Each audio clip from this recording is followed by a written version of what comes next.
L'assainissement, c'est le miroir diplomatique d'un pays.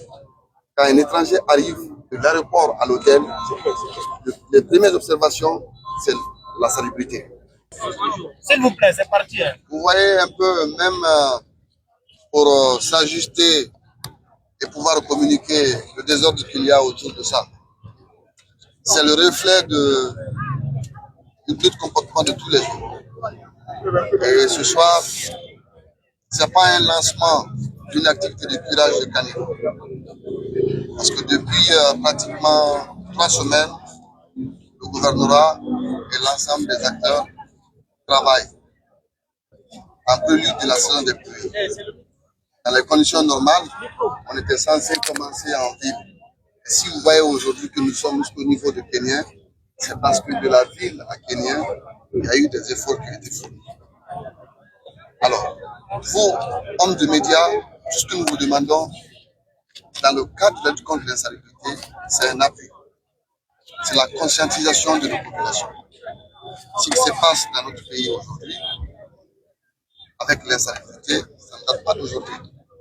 Ce sont des comportements que nous avons adoptés, des comportements qui ont été tolérés, qui ont été banalisés pendant de nombreuses années. Il y a l'aspect technique, il y a l'aspect économique, financier, mais aussi il y a l'aspect civisme. Et même dans nos quartiers, vous vous rendrez compte qu'à un moment donné, les chefs de quartier, les leaders d'opinion et l'ensemble des acteurs qui ont un certain âge, qui sont à mesure de nous sensibiliser dans nos quartiers, aujourd'hui, la plupart de ces hommes, même les hommes de Dieu, ont tourné le dos par rapport à cette question des insécurité. Donc, on ne va pas faire des discours, nous avons du travail, vous-même vous avez vu ce qui se passe. Le temps viendra pour se dire oui, nous avons apporté ce qu'on peut. Mais ce qui reste clair, il faut que les Guinéens comprennent. Aujourd'hui, nous sommes là, nous sommes des passants. Mais l'objectif est de permettre à ce que nos enfants, nos familles, puissent vivre dans des conditions de vie salubres et dignes. Ils observent. En fonction de ce regard, ils nous jugent. Et c'est notre dignité. Nous n'avons pas d'autre choix.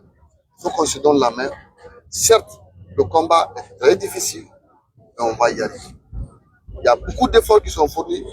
Mais comme vous le saviez, lorsque l'enfant pleure sous la pluie, on ne va pas se larmes. Il faut que les gens acceptent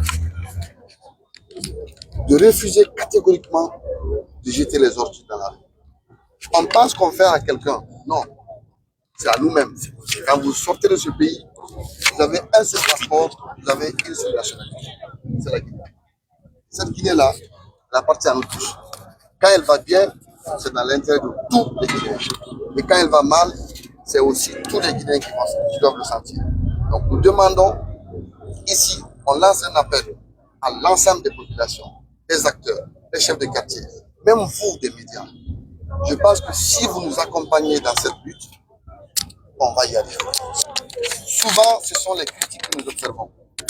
Mais au-delà de ces critiques, ce ne sont pas des diables qui viennent déposer les autres dans les caniveaux. Ce sont des citoyens. Donc, aidez-nous à sensibiliser. C'est le plus gros travail, je vous le dis. Le travail n'est pas technique, le travail n'est pas financier. Techniquement, tout ce qui est politique d'assainissement, le document existe. Financièrement, l'État fait ce qu'il peut. Mais dans les comportements de tous les jours, si nous ne changeons pas, c'est à nos risques et périls. Nous demandons à ce que vous nous accompagniez. Il y a du travail, les gens sont mobilisés, mettons-nous au travail et peut-être dans 6 mois, dans une année, on se retrouvera pour faire le bilan des actions que nous avons entreprises.